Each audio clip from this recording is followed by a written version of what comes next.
Now I want to go over some of the things that I teach drivers to do to prevent injuries further down the road, chronic type injuries, not just lifting injuries. When you lift correctly, meaning wide base of support, chest up, squatting correctly, whatever you weigh from the waist up, plus whatever you're lifting, however much that weighs, the stress on your spine is 1.5 times that weight. Okay, that's correct lifting. Your spine can handle that. If you do it incorrectly, meaning all you do is flex forward at the waist instead of staying upright, it's 6 times whatever that amount is, trying to push your disc out your back. Now, your spine can't handle that for very long. That's why we ask you to lift correctly. The other caveat to this is when you lift, if you're moving something, you want to keep that close to you and you want to keep it right in front of you. So if I were to lift this box, pick it up, and I need to move it to a table next to me or to another spot, you want to use your hips to move. You don't want to twist at the spine. Your spine was not meant to do that. It's detrimental. That is how I see most injuries occur, is twisting and lifting at the same time. Let me put this down and I'll give you a good example. When you try to wring water out of a towel, what do? You twist. That's the same thing you're doing to your spine. When you twist it, you wring the water out of the disc, and then you try to load it up and it ruptures. That's what happens. I spend a lot of time working on people with chronic low back pain. Chronic low back pain is back pain that someone comes in and tell me, been hurting 2 or 3 months, I usually can deal with it, but it's gotten a lot worse. I really don't know what I did. That's usually due to a muscle imbalance. The primary culprit is hamstring tightness, especially in truck drivers. Truck drivers and accountants, teachers, people who sit for long periods of time, your hip flexors get tight, your hamstrings get tight. I always ask them, do you stretch your hamstrings? Do you stretch your hip flexors? They always say, yes, I stretch my hamstrings, but it's usually incorrect. So I want to show you the correct way to isolate hamstring stretches and the correct way to isolate hip flexor stretches.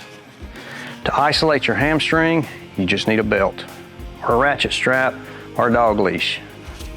Put the belt into a loop like this. Now, lay down flat on your back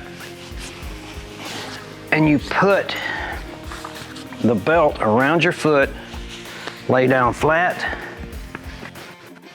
Bring your legs straight up. Your toes have to be back. Your knee has to be stovepipe straight. Not this straight, this straight. Pull straight up. That's as far as I can go. That really hurts. And it should. It's a stretch.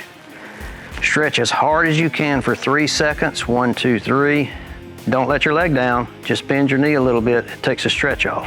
1, 2, 3 off. 1, 2, 3 on. 1, 2, 3 off. 1, 2, 3 on, and so on and so on. I do that for an entire commercial break on one leg. I do it for a commercial break on the other leg. If you don't watch TV, that's about 3 minutes. Second stretch I want to talk to you about is hip flexor stretch. Now this is huge for truck drivers because when you're sitting, these hip flexors get super tight. Your hip flexors attach to your lower back. So if you already have a pathology at your lower back and your hip flexors get tight, that's a problem. So easy stretch. You've probably seen it, but I want to make sure you're doing one thing correctly. When you're filling up with fuel at the tank, hold on to your truck, pull your heel towards your rear end, pull it as far as you can. Now, here's the hip flexor. This is a quad stretch, great stretch, nothing wrong with it. But to add your hip flexor, you have to stand up straight, push your knee straight back. Now that's hip flexor stretch. That hurts, should always hurt. It's never not tight. Stretch as hard as you can for as long as you can. You can't overstretch this. If you can't get your heel high enough to reach, here's the modification.